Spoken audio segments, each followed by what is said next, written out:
Good evening. Welcome back. This is Mike, back from a little bit of a break from YouTube.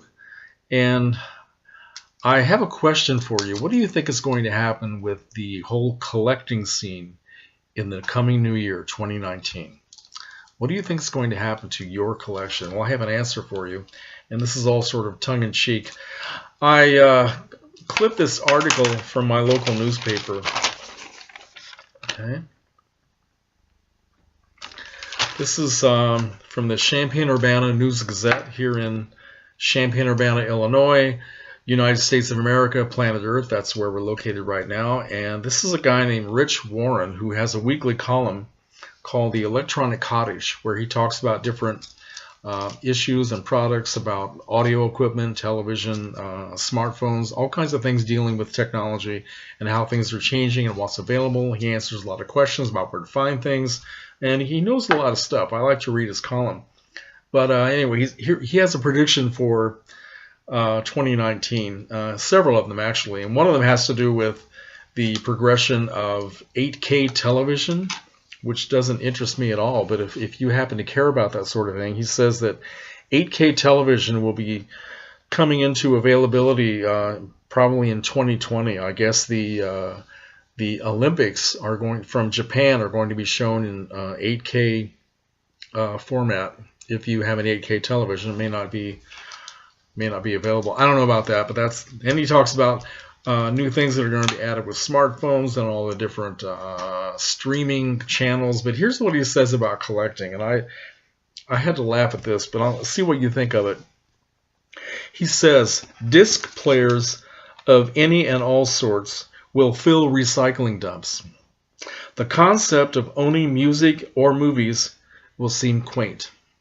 Okay, what do you think of that? Now, you've heard this stuff how many times in the last 10, 15, 20 years about physical media is going to disappear in 5 years, 10 years. Well, he's saying it's probably going to disappear in 2019.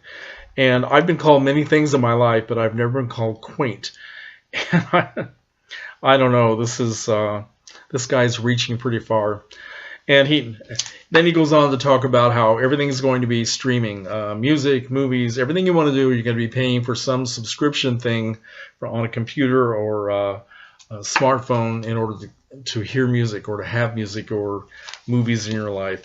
And the last paragraph is kind of interesting because he says, I continue to maintain that the generation currently being born, whatever they are labeled, will rediscover little silver discs sometime around 2040 and think these discs are really cool. Suddenly, once again, it will be hip to own CDs. So that's his very well-supported prediction for what's going to happen. So I guess those of us who have collections now will have to start boxing it all up and taking it to the dump, because it sounds to me like it's all over, folks. I don't know. It's right there in black and white. So get ready.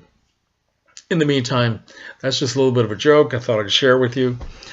And I know a lot of people believe that this stuff is going to happen. They've been saying it for years. They said the same thing about vinyl, which almost did disappear, and look how it's come back. So I don't know. I take it all with a grain of salt or anything else that you want to put in powder form. So thank you for listening. And oh, by the way, before I go, I wanted to tell you about a little project that I will have coming up on my channel.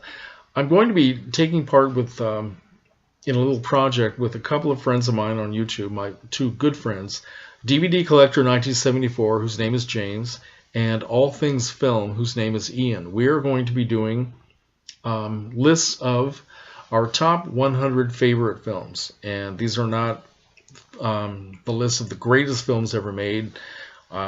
As for me, I would leave that to the American Film Institute and to a lot of critics and scholars who are a lot more knowledgeable about the cinema than I will ever be.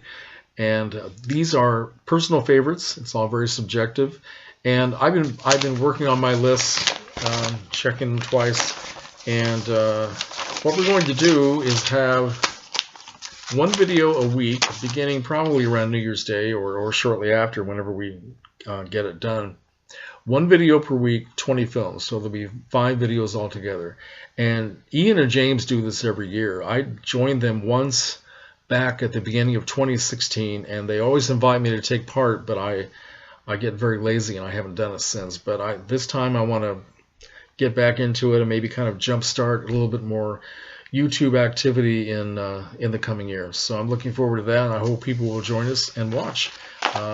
So on my list, I have a lot of it's a mixture of perennial favorites, films that I can watch again and again and again until I almost know every line of dialogue, and yet I still love to watch them and I still get something out of them. A lot of guilty pleasures, things that you would never see anywhere near the American Film Institute list of greatest films of all time, but I love them and I like to talk about them. So, and a lot of films that I just discovered in the last year or so, some from my film classes, some from just picking things up, classics from the 1930s and 40s that I'd never bothered to watch before and I've fallen in love with, and thinking, wow, how come I never watched this in all these years? I'm so glad that I finally discovered it.